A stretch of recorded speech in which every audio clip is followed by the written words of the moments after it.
Boa noite.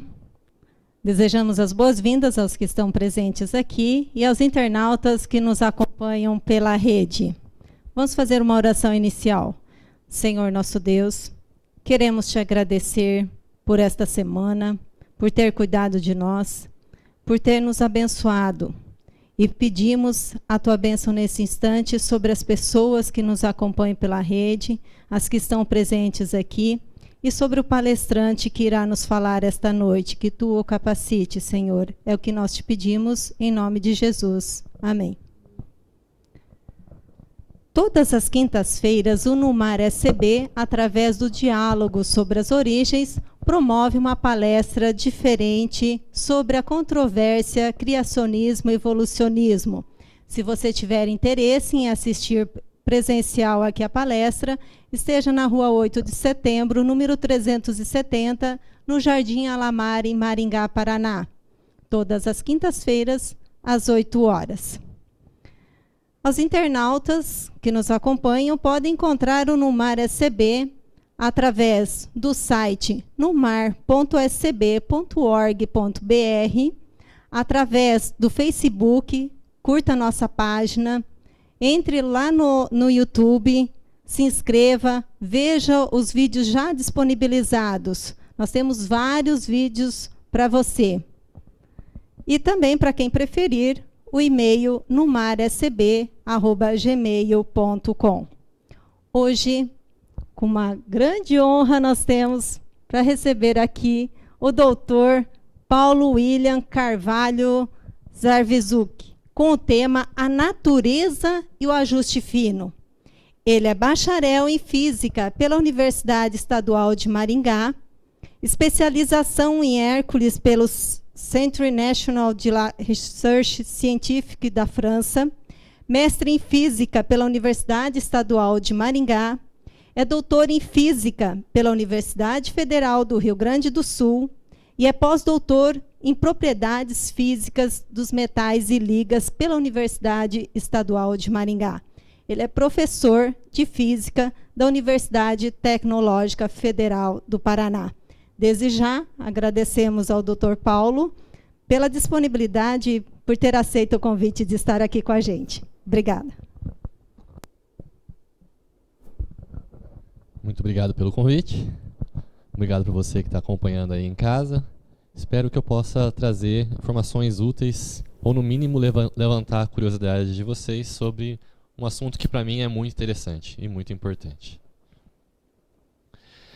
Bom, para introduzir o tema, eu gostaria de fazer uma pequena revisão com vocês sobre algumas coisas que serão importantes para a gente avaliar a importância do conhecimento físico dos assuntos que nós vamos discutir agora.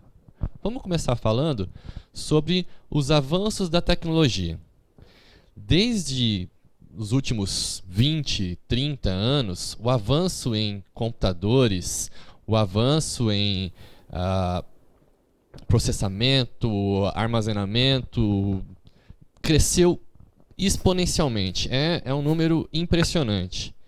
E isso tem nos ajudado muito na ciência, principalmente na ciência que cuida da parte de observar fenômenos da natureza. Tá? Então eu trouxe aqui alguns exemplos que vocês vão poder acompanhar aí sobre, por exemplo, o avanço em microscopia. Antigamente, como é que eram os microscópios? Eram simples microscópicos ópticos, onde o que você conseguia observar era limitado pelo poder óptico de lentes de excelente qualidade. Hoje em dia, essa área da óptica, essa área da microscopia, ela avançou muito. Né? Essas imagens que vocês estão vendo aqui, elas são de microscópios eletrônicos de varredura, e onde a gente pode ver que coisas minúsculas, coisas pequenininhas, formiguinha, ali tem uma pulga, tem ali uma abelha, até a níveis celulares nós conseguimos ver com a qualidade que antigamente a gente não tinha, né? Então, hoje em dia, até a própria formiguinha ela pode já ter a sua fotinha para colocar no Facebook, né? Devido ao avanço nessa qualidade dos equipamentos microscópicos. Então, nós podemos ver muito detalhe a níveis celulares, né? Inclusive, existem tipos de microscópios, e aí não é só apenas imagem, há também um sistema de análise, há um sistema de tratamento, que o pessoal consegue verificar até átomos, né? Então, até átomos dentro de um certo cristal é possível enxergar. Outra área que a gente pode enxergar, que a gente teve um grande avanço nos últimos anos, é na área de telescopia, né? Muitos telescópios foram melhorados, muitos telescópios aumentaram a sua capacidade de geração de imagens. E aqui eu tenho alguns exemplos de algumas coisas que nós podemos visualizar hoje no espaço. Vou ser sincero com vocês. Esse Sol, ele não é exatamente uma imagem, mas ele ficou tão bonito que eu achei que ficava legal colocar ele ali. Mas mesmo assim, hoje em dia a gente consegue fazer imagens muito impressionantes do Sol, das explosões, das manchas que existem lá. Então nós temos vários tipos de telescópio. Nós temos telescópio na Terra e nós temos telescópios lá no espaço, né? O mais famoso é o Hubble, que a maioria de vocês deve conhecer. E, além disso, nós temos radiotelescópios, nós temos telescópios redes de telescópio que formam imagens maiores. Tem vários tipos de telescópios que nós utilizamos para conhecer cada vez mais longe o nosso universo. Inclusive, além dos telescópios, nós temos a sonda. Esses dias nós vimos a história da sonda Rosetta, onde ela conseguiu, pela primeira vez, pousar num asteroide, né? Então, o nosso conhecimento ele tem aumentado muito de acordo com a tecnologia. Uma outra coisa também que nos ajudou bastante a entender melhor a natureza foi o desenvolvimento de super câmeras lentas. Pode parecer uma coisa legal de brincar, mas para a ciência também é muito importante, tá? Então, aqui eu trouxe só alguns exemplos. Trouxe aqui um exemplo de gota d'água, porque estava lendo um artigo esses dias que o pessoal comentando que depois que eles começaram a estudar a chuva, a forma com que a água cai, o formato das gotas, eles passaram a entender melhor os tipos de chuvas, até isso deforma o formato das gotas. Aqui por curiosidade, eu trouxe uma gota de esse negócio de vidro explodindo ali, ó, é uma gota de Rupert, do príncipe Rupert. Ele que foi o primeiro a fazer essa observação, e essas imagens aqui, elas são a 2.500 frames por segundo. A gente consegue ver que o processo de transmissão da explosão, do estilhaçamento do cristal é fantástico.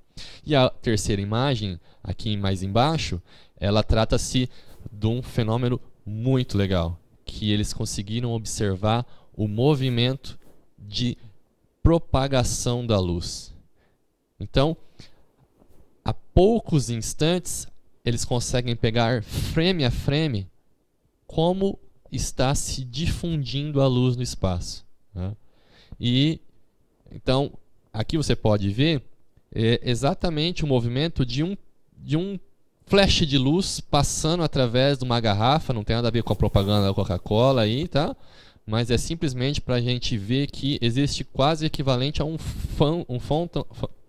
fóton de luz viajando e sendo visto passo a passo, ele se movimentando.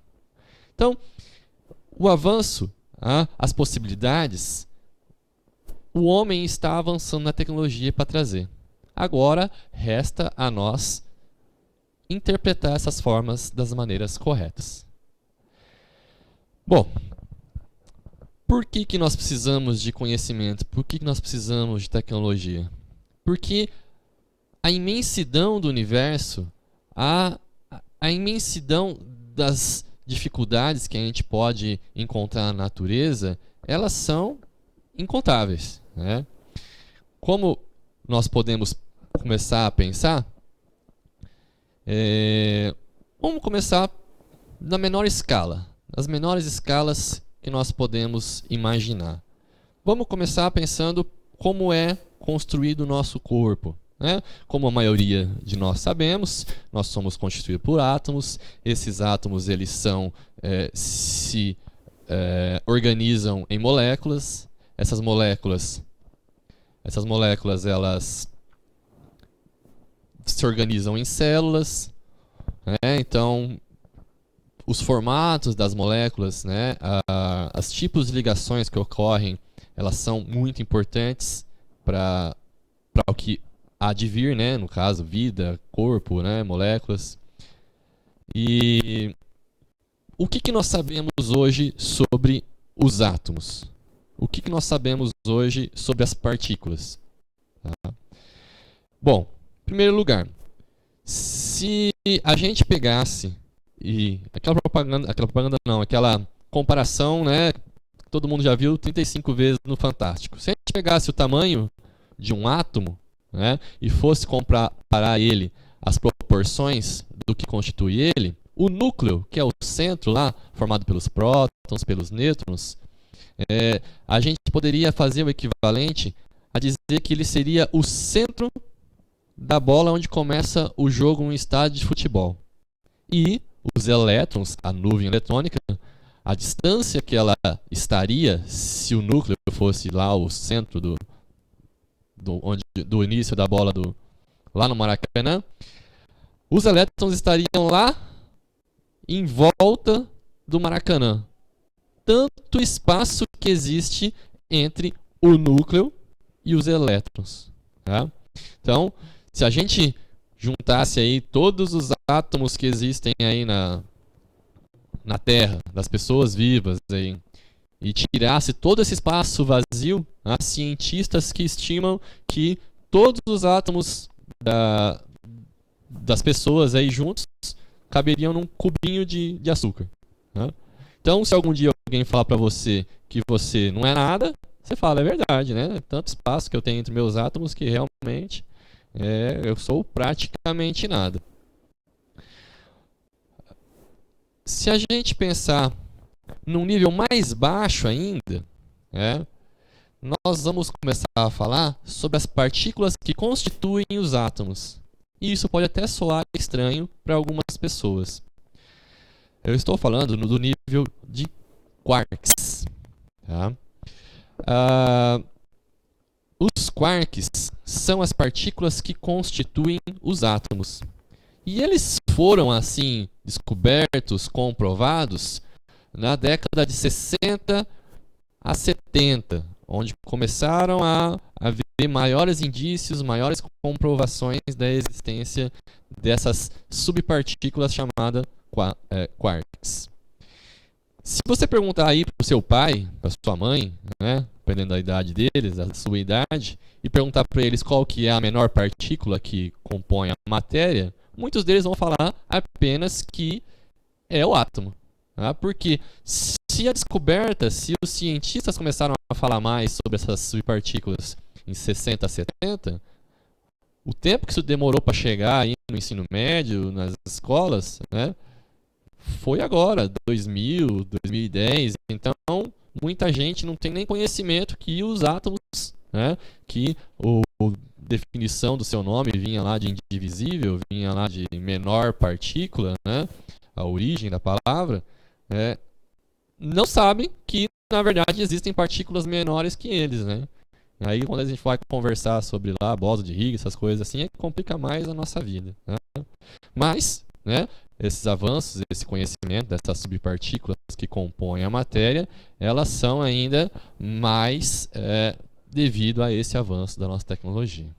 Se a gente agora aumenta um pouquinho a nossa escala, né, pensando agora em níveis celulares, né, pensando agora no que as células se juntam para formar folhas, né, Olha a diversidade de folhas. Peguei aqui um exemplo muito simples, né?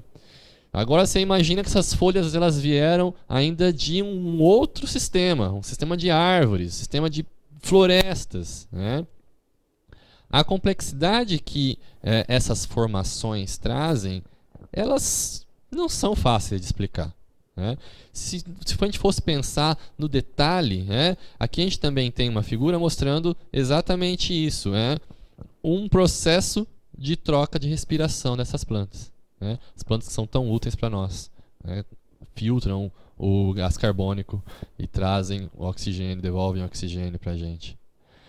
Ali a gente tem células carregando clorofila, alimentando a planta.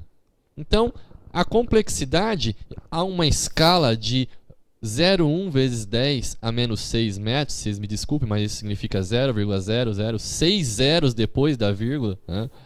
É muito grande, né? Imagina quando a gente vai avançando nos nossos sistemas. Por exemplo, quando a gente olha agora a Terra como um todo, tá? Se você conseguisse pegar o seu carro e ir lá para o espaço e olhar a Terra a uma distância de 10 milhões de quilômetros da Terra, né? Eu sei que muita gente pensou em mandar a sogra para essa distância, né? Mas não, vai você que você vai ver um negócio muito bonito de se ver, tá? Se nós pensarmos na nossa Terra, como ela é, tá? Olhando lá de cima, os detalhes, uma atmosfera que controla a temperatura, controla o ambiente para que a gente possa respirar, a quantidade de água, a quantidade de terra, que isso também trabalha no equilíbrio de temperaturas para diferentes estações do ano. A complexidade que existe a hora que a gente olha num planeta como um todo para que ele possa suportar vida é realmente algo que não dá para se imaginar. Não é à toa que o nosso próprio sistema solar, que é constituído aí de 8 planetas, né, que Plutão descansa em paz, como planeta, agora virou um anão, coitado. Fiquei com dó dele, chateado. Os outros planetas, né, até planetas com mesmas dimensões, feitos de materiais parecidos com o da Terra, eles não têm condições de segurar a vida. Tá? Isso aí só vai mostrando que não basta apenas ser um planeta sólido, como é Marte, como é Vênus. Não basta apenas ele não estar muito próximo do Sol, como é Saturno, como é Júpiter, que já estão até longe demais, né? Então, existem várias condições necessárias para que a vida seja possível em uma determinada região. Avançando ainda mais nessa nossa escala, nos distanciando mais ainda da Terra, das dimensões da Terra. Se a gente quisesse ver o nosso sistema solar, né, ou imaginar que a gente está conseguindo enxergar, porque essa distância nem seria possível vê-lo, né, nós teríamos que estar a uma distância de 10 bilhões de quilômetros. Tá? E ainda assim, como a distância entre os planetas é muito grande, a gente só ia ver que poderíamos estar enxergando eles, mas realmente os planetas nós nem enxergaríamos mais. Íamos ver o Sol lá, uma bolinha bem pequenininha, emitindo uma luz quase como se fosse essas estrelas que a gente olha hoje para o céu e enxerga. Se a gente expande um pouco mais ainda a nossa visão do espaço, o que nós vemos a uma distância de 10 a sexta ano-luz. Aqui nós já mudamos até a escala de medida da distância. Nós estamos falando de ano-luz, que é aquela distância percorrida se você conseguisse viajar à velocidade da luz. Tá? Então, se a gente olhar a uma distância de 10 milhões de anos-luz, ou seja, se eu pegar minha nave espacial imaginária e viajar com ela durante 10 milhões de anos, eu vou ter percorrido uma distância suficiente para agora ver a Via Láctea do lado de fora. E aí, nós não íamos nem conseguir identificar mais onde está o sistema solar. Por quê? Ela nada mais é do que um pontinho desses daí que estão perdidos nessa imagem aqui mais embaixo à direita do canto de vocês. Tá? E olha quantos pontinhos nós temos perdido nessas galáxias. A figura à direita, no canto superior esquerdo aqui, é o que nós chamamos de aglomerados, superaglomerados de galáxias. Tá? Se você achou que a nossa Via Láctea é muito grande, 10 a sexta no luz para poder enxergar ela, acontece que ela é uma só no meio de vários, de um aglomerado de galáxias iguais às nossas. Um aglomerado de galáxias maiores até que essa nossa. E se a gente olhar mais de longe ainda, nós veríamos que essas galáxias elas formam superaglomerados. E que nós, aqui da Terra, olhando para elas lá de fora, a gente acha que elas são simples pontinhos, simples estrelas. Mas, na verdade, a maioria desses pontos que nós vemos no céu, eles são de galáxias, ou até aglomerados de galáxias. Tá? Hoje em dia, estima-se que o nosso universo observável, ou seja, aonde a gente consegue apontar o nosso telescópio e captar alguma luz, ele é da ordem de 10 a nona, 10 a décima anos-luz de diâmetro. Tá? Estima-se que a quantidade de estrelas que existe no nosso universo é da ordem da corrupção no Brasil, ou seja, 7 vezes 10 a 22. É um número gigantesco, é um número que a gente não consegue ter ideia. Tá? O pessoal faz a seguinte comparação também, que se a gente pegasse todos os grãos de areia que existem na Terra, e se multiplicasse ele por 3, ainda não chegaria no número de estrelas que eles estimam que existem no universo. Porque lembra, como eu te falei, esses pontinhos que a gente olha para o céu, muitas vezes não são só uma estrela, eles são sim galáxias, eles são, na verdade, até aglomerados de galáxias. Bom, isso daí foi só para mostrar como que o sistema universo, como o sistema espaço, ele é grande. Vamos agora falar sobre uma parte mais difícil ainda, que é pensar modelos, pensar leis, tentar trazer, se possível, matemática para explicar toda essa grandiosidade. Bom, o que a gente utiliza para representar esses números, a imensidão do espaço, são números. O que a gente usa para representar as leis são números. Tá? Mas você pode se questionar se esse negócio de número não é um negócio que você inventou para encaixar dentro do que você precisa. Tá? Acontece que os números eles são fantásticos. Eles não são só para dar problema, não, para dar trabalho. Tá? Os números eles são universais. Veja, pensa comigo. Da onde que deve ter surgido essa ideia de números aí?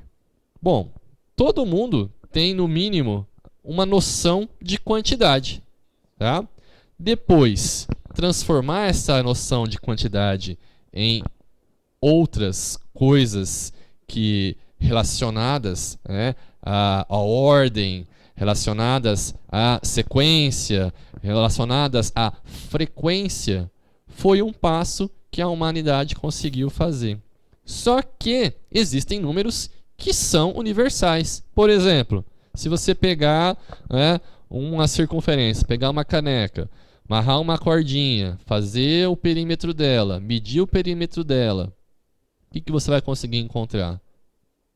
Um número chamado π, 3,14, 15, 7, lá e vai, assim por diante, que para qualquer figura que tenha esse formato circular, você vai encontrar esse mesmo número se você calcular a razão entre esse perímetro e o raio dessa circunferência. Ou seja, eu aqui na Terra, se eu pegar uma circunferência, medir o perímetro dela, medir o raio, calcular a razão entre eles, vou encontrar um número. Se o marciano lá em Marte, lá junto lá com a sonda que está lá tirando fotinhas lá, fizer essa mesma medida, ele também vai encontrar o 3,14, até a última casa que ele quiser calcular, ele vai encontrar. Então, os números não mentem. Tá? Os números, eles servem, ele é uma linguagem universal. Inclusive, tem a sonda Voyager, que foi enviada para o espaço em 1977. Junto com ela, foi enviado várias coisas. Uma delas é uma forma para a gente tentar se comunicar com vidas, né, extraterrestres aí.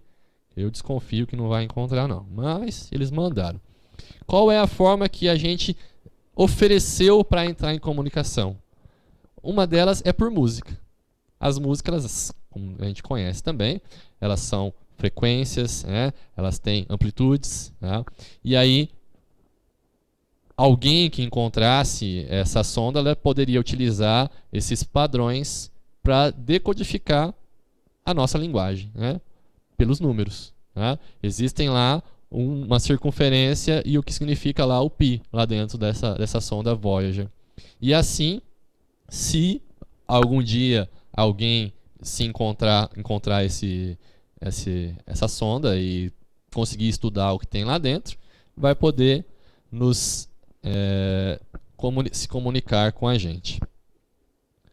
Bom, na física, que é a minha área, como a Rose falou para vocês, nós gostamos muito de tentar descrever a natureza.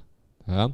E atualmente nós trabalhamos com 4 forças para descrever o universo.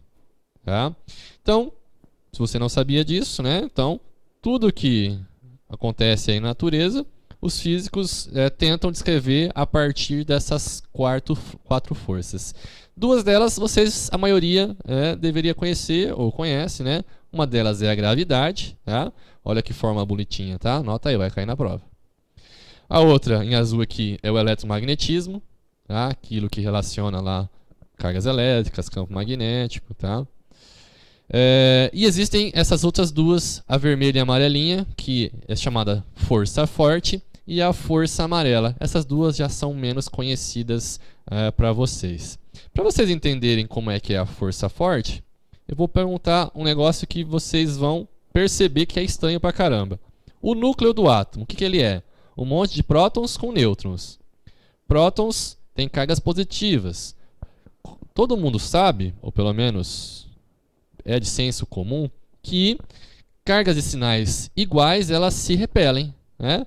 Então por que os prótons ficam juntos lá no núcleo? Tá?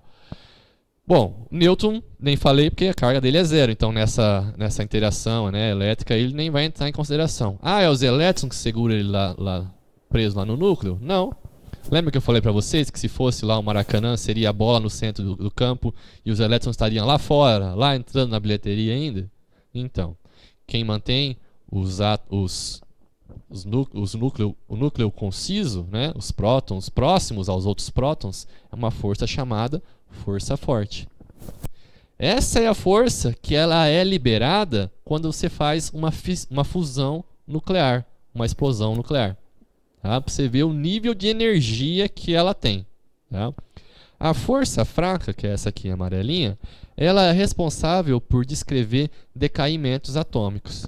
Tá? Vocês conhecem urânio, plutônio, esse material é tudo radioativo. Então, o que explica essa radioatividade, ou seja, que volta e meia eles emitem, né, partículas, partícula beta, né, partícula alfa, é essa força fraca. Então, essas últimas 2 elas não são poucos conhecidas, mas sem elas nada seria possível. Tá? Eu não vou nem falar da 5ª força, que essa aí está começando a ganhar. Na verdade, a gente vai comentar um pouquinho ali na frente, mas essa é bem fresquinha, essa é bem mais nova. Tá? Ou seja, a física precisa dos números para poder descrever esses modelos, descrever essas leis que tentam caracterizar o universo como nós conhecemos. Existe uma grande procura entre os físicos de unificar todas essas forças. Tá? Só que ainda não foi possível. Talvez falta mais forças aí. Talvez não é dessa forma que funciona. Então, não adianta você se amarrar dizendo que a sua teoria está fechada, está perfeita, porque ainda tem muita coisa para ser descoberta. Bom, se a parte da física é complexa, eu trouxe um assunto que é o quão complexo realmente é. E usei como base duas coisas. Bom, estava assistindo um dia uma palestra do professor Adalto, né? E eu achei super interessante que ele estava falando sobre, ele citou, né, brevemente, o livro desse professor aqui de física, o Dr. Martin Rees.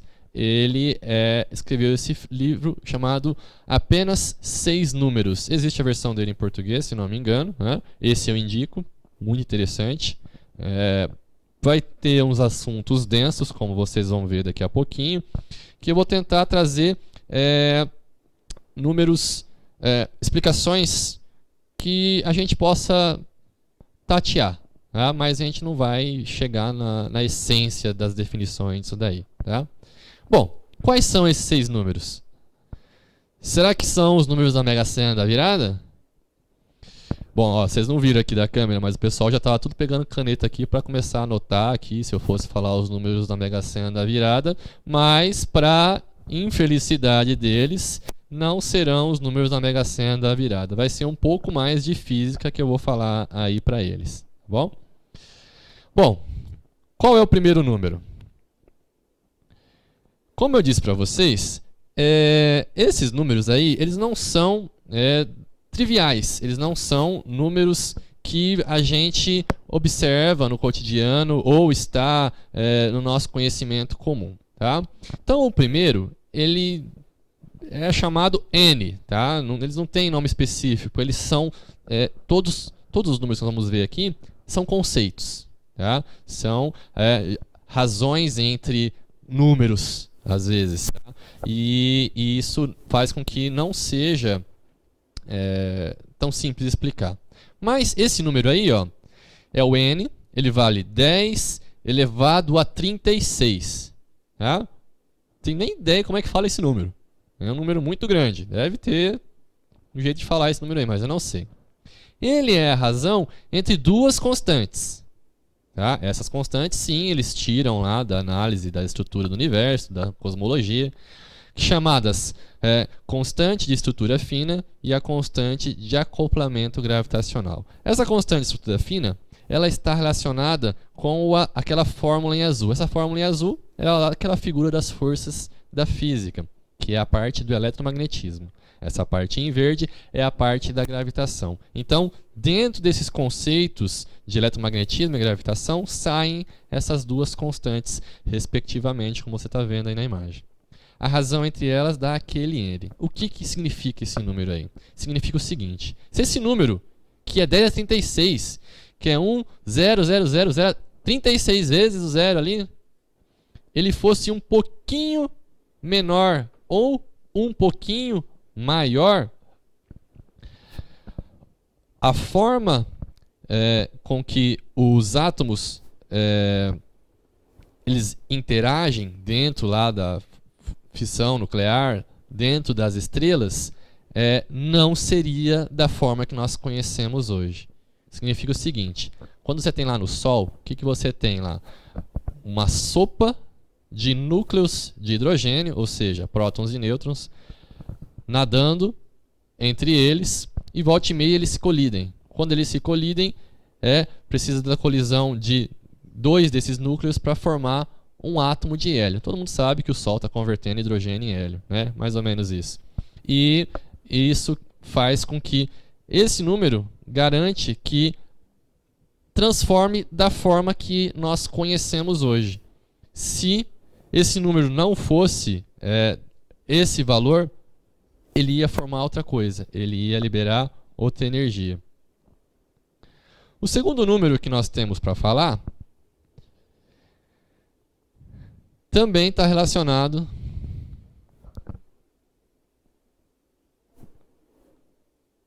com o que acontece dentro das estrelas.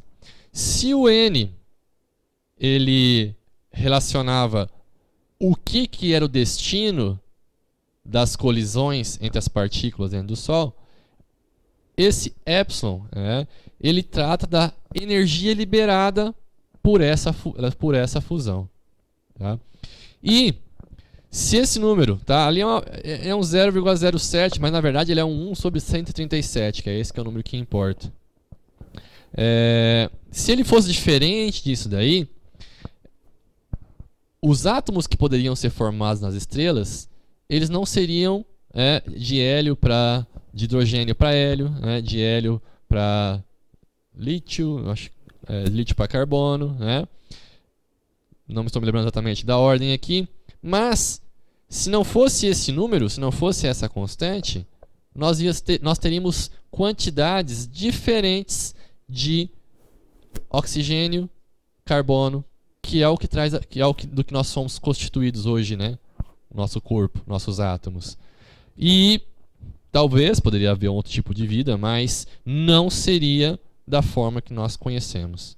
Então, até nesse número, o pessoal estima que se ao invés de 0,07 fosse 0,08, já não ia mais ser possível formar a matéria do jeito que nós precisamos para que elas sejam, para que a gente tenha a vida como nós a conhecemos. O terceiro número, ele é representado por essa letra ômega. Tá?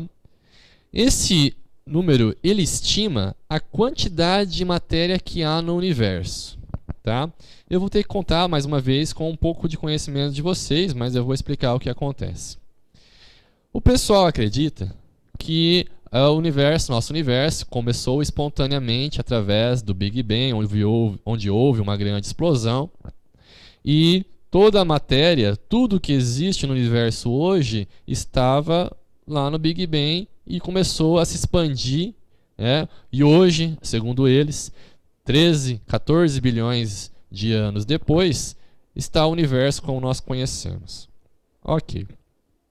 Esse ômega, ele tenta estimar quanto de matéria tinha lá no Big Bang, compressa e agora espalhada, para tentar descrever o que vai acontecer com o nosso universo. Existem 3 possíveis cenários. Tá? Se esse ômega tiver um valor tal, ele vai acontecer o seguinte: o universo está se expandindo. É o que os cientistas dizem, é o que a gente consegue observar, até aí tudo bem. Mas se esse ômega for um valor, sei lá, menor que 1, esse 1 é uma normalização, tá?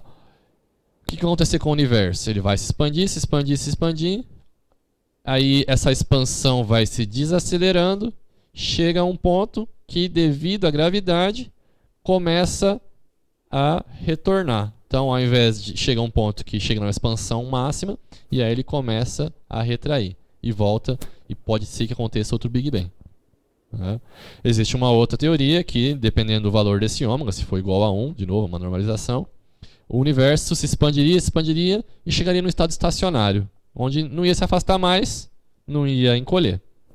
E existe uma terceira teoria que diz que o universo vai se expandir infinitamente, e aí, devido às distâncias entre planetas, estrelas, vai ficar muito frio e não vai ter vida, não vai ter mais nada, nem energia no próprio universo. Bom, acontece que, como eu disse, o ômega, esse 1 que está nesse gráfico, é uma normalização. Não se sabe exatamente quanto que é esse valor.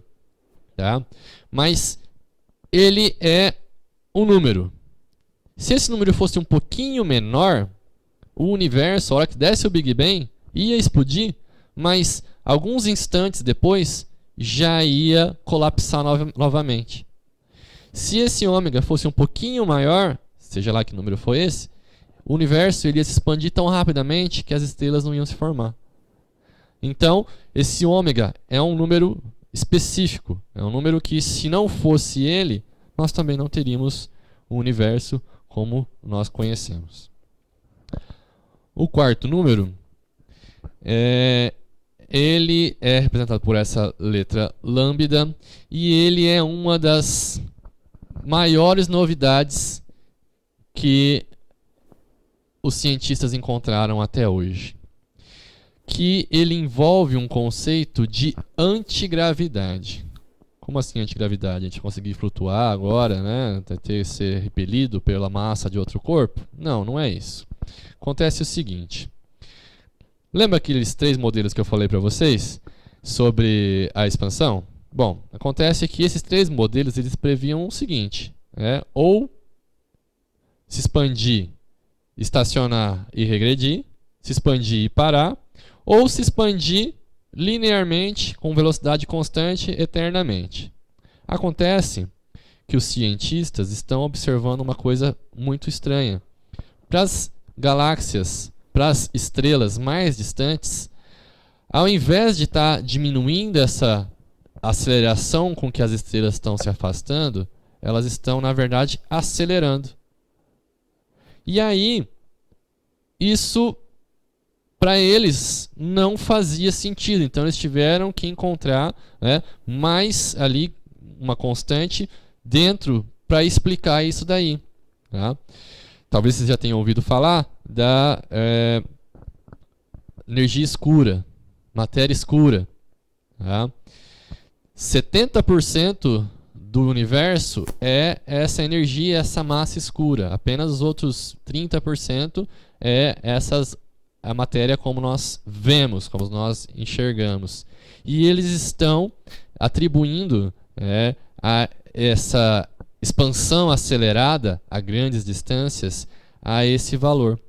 E se esse lambda também fosse diferente do valor que ele é, a expansão teria sido de uma forma que não formaria as estrelas, não formariam as galáxias como nós conhecemos, e também não teria sido possível a vida.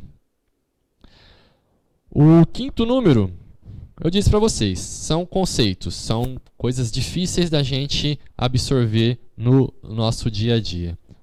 O quinto número, ele é um pouco até mais abstrato da gente tentar enxergar ele no primeiro instante. Representado pela letra Q, ele representa a ordem de estrutura do universo. Como assim? Vou tentar dar um exemplo que vocês podem verificar aí. Vocês já perceberam que as representações de galáxias elas envolvem braços, espirais, espirais com 2, 4, 6 braços? Que as estrelas elas têm lá um padrão. Bom, se este Q não tivesse o valor específico que ele tem, se ele não fosse essa constante com o valor que o representa, o universo não formaria essas estruturas que nós conhecemos. Tá? Então existe um fator que determina o formato que essas coisas têm que ter. Eles não explicam, não sabem explicar o porquê disso. Mas, se ele não existisse, se ele não apresentasse esse padrão, esse valor que ele tem, não iam também, mais uma vez, se formar as estrelas, as galáxias e tudo que precisa aí, como nós conhecemos hoje. O sexto número, esse é um pouco mais fácil da gente entender. A existência dele, porque a importância às vezes pode parecer que não é tudo isso. Bom, é o D. O D do quê? De 3D. Como vocês sabem, o nosso universo ele tem 3 dimensões espaciais. Ô louco, Paulo, mas você é físico aí, esqueceu que o Einstein falou que são 4 dimensões? E o espaço-tempo? Então, o tempo ele é uma dimensão diferente, das dimensões espaciais. Nós estamos falando aí de distância, altura, profundidade. Então, é diferente do tempo. Tá lá, mas para que houvesse vida, para que as leis da física funcionassem, pelo menos da forma da vida que nós conhecemos, seria necessário que fosse 3D. Se fosse 2D, não funcionaria. Se fosse 4D, dimensões espaciais, também não funcionaria. Uma forma da gente pensar que isso é verdade é que, sei lá, talvez você já assistiu aí aquele filme Interestelar. E vocês viram que nas proximidades de buracos negros, o tempo passa diferente. Ele passa diferente devido à deformação dimensional, ou seja, deformação gravitacional do espaço. Até que seria possível, devido a essa deformação espacial, parar o tempo. Se o tempo não passa, nós não temos vida também.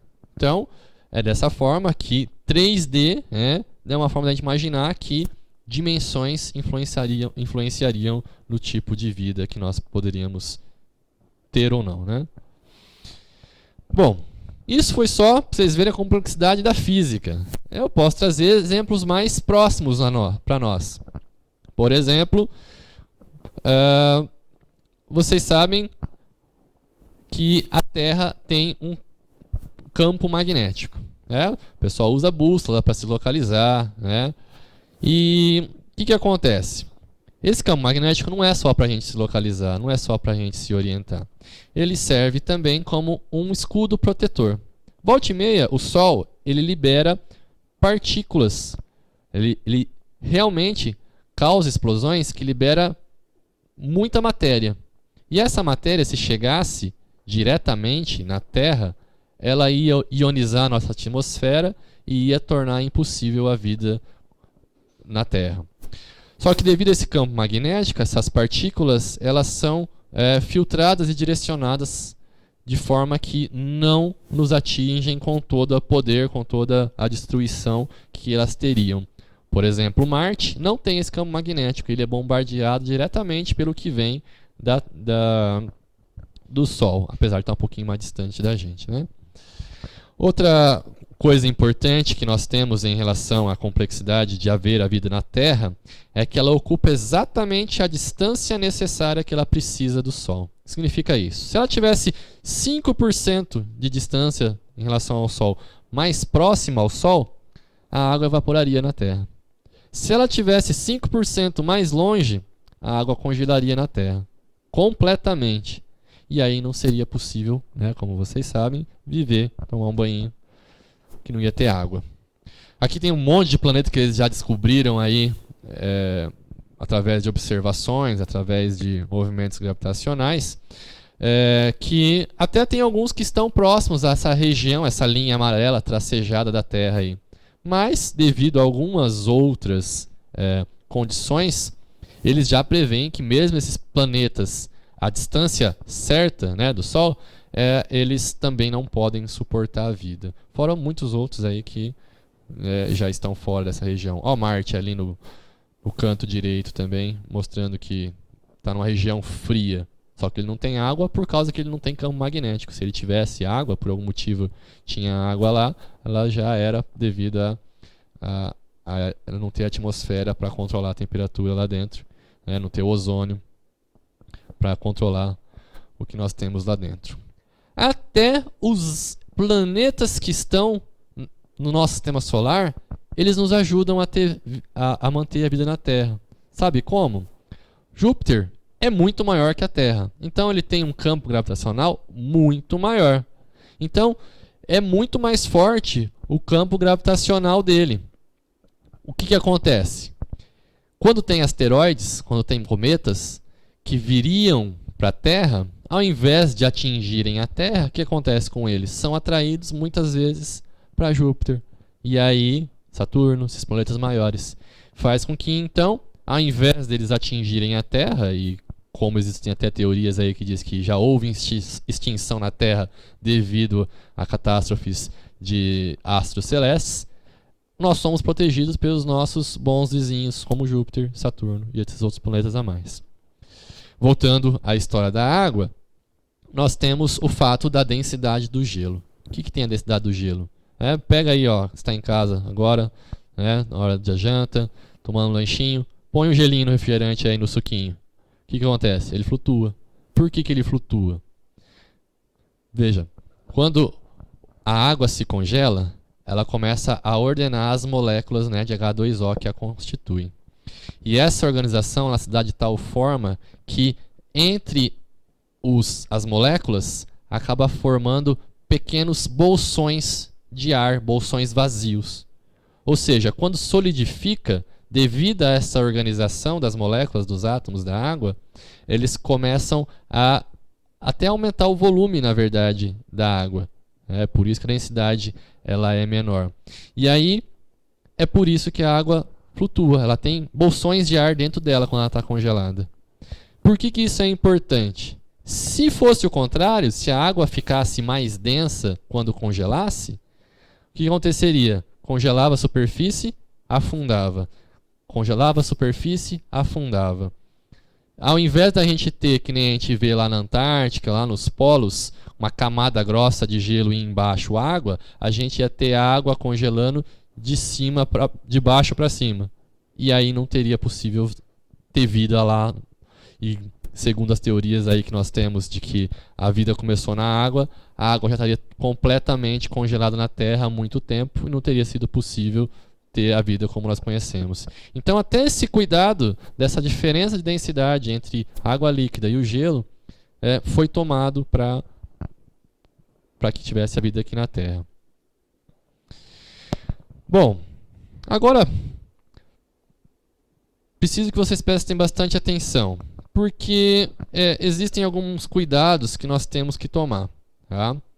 Diante dessa imensidão de dificuldades para que a vida existisse como nós temos hoje, existem... o pessoal quer tentar falar que isso aí é tudo estatisticamente possível. Poderia ou não poderia ter vida. Existiu porque teve sorte de que as condições eram ideais. Tá? Nós aqui que somos criacionistas, nós não acreditamos dessa forma.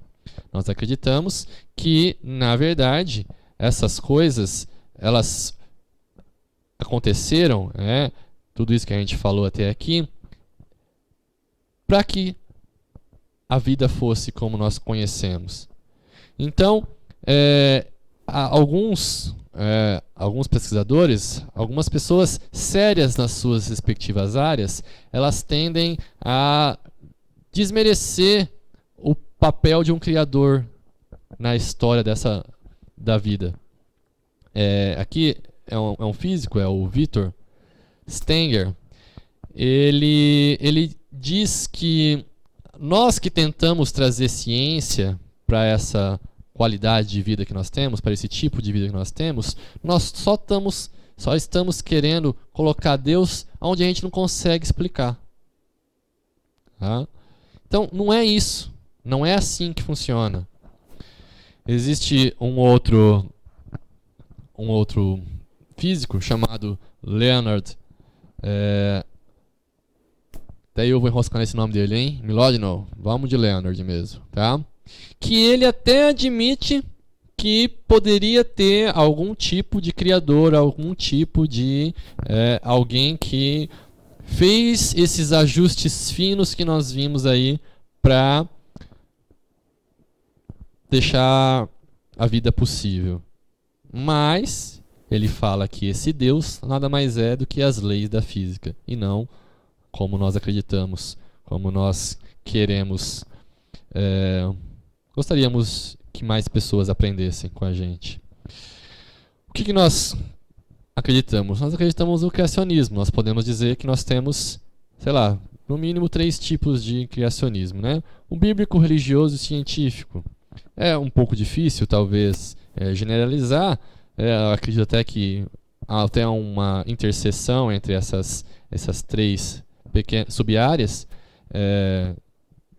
Sei lá, o bíblico, poderíamos dizer que é aquela pessoa que simplesmente estudou a Bíblia, leu a Bíblia e acredita exatamente como está lá e não questiona, né? Não que os outros não acreditem como está na Bíblia, eles acreditam, mas não questionam. Eu diria que o religioso, ele vai lá e além de estudar a Bíblia, ele começa a interpretar ela com o conhecimento que nós temos hoje. Então começa a fazer observações de acordo com o que nós temos de conhecimento, casando com a Bíblia. Como eu disse, tudo fica em torno da Bíblia. E o científico busca ainda, através de dados como esse que nós conversamos hoje, mostrar mais ainda a necessidade de um criador, através de suas respectivas áreas. Eu me encaixo aqui entre o religioso e o científico porque, em particular, eu não me prendo ao que a ciência tem hoje, porque amanhã muda a ciência. Então, se por algum motivo eu estou acreditando que o universo funciona desse jeito, porque a física atual fala isso, amanhã ela vai lá e tem uma nova teoria, minha fé não está presa a esse meu conhecimento que nós temos. Para chegar perto, finalizar a nossa conversa, gostaria de concluir fazendo os seguintes apontamentos, tá? Que as condições para que exista vida, ele é um padrão que ele independente de como esses números foram chegados, eles são para apontar a necessidade de um projetista. Tá? Que era mais fácil que esses números acontecessem aleatoriamente ou que alguém produzisse esses números para que a vida acontecesse? Tá? Existem até estudos que dizem que é mais fácil ter um ser mágico, pra gente não é mágico, né? Que setaria esses números de forma que a vida acontecesse, do que esses números acontecerem aleatoriamente. Deu para entender? Então, existem assim estudos, existem pensamentos que dizem que seria mais fácil existir um ser mágico que colocaria esses números para que houvesse a vida, do que eles acontecessem espontaneamente, naturalmente. Né? Bom, como eu disse, a gente acredita, em particular eu acredito, que existe um Deus de amor que fez isso dessa forma para nós. Né? A vida como nós conhecemos, ela não é só um capricho do universo. Tá? Deus, na minha cosmovisão, ela fez a vida com um propósito. Ele fez tudo preparado para que nós existíssemos. Como eu disse para vocês, eu acho que é interessante, eu diria aí para vocês que sejam curiosos, vai lá pesquisar mais do que eu falei, estudem mais, tenham suas ideias, mas não amarra a sua fé religiosa, a sua fé em Deus, não vamos falar religião, mas a sua fé em Deus, na ciência, porque ela está evoluindo, ela está mudando. Se por algum dia você falar, ô louco, eu acreditei em Deus porque por causa de tal teoria, e agora essa teoria não vale mais, e aí, você vai deixar de acreditar em Deus? Não. Tenha mais fé em Deus do que na religião. As duas podem caminhar tranquilamente juntas, mas não se prega só nisso, né? E outra coisa muito importante que a gente precisa concluir é que o criacionismo ele não quer provar Deus. Não quer provar que Deus existe. A gente simplesmente consegue enxergar que Deus teve um cuidado muito especial para estar conosco, para que a gente tivesse vida. Muito obrigado. Espero que tenha sido útil para vocês. Foi muito bom para mim. Obrigado pelo convite. Obrigado pessoal do No Mar. E quando precisarem, estamos à disposição. Agradecemos ao Dr. William por essa disponibilidade de estar aqui com a gente. O No Mar SB, em agradecimento, lhe entrega esse certificado.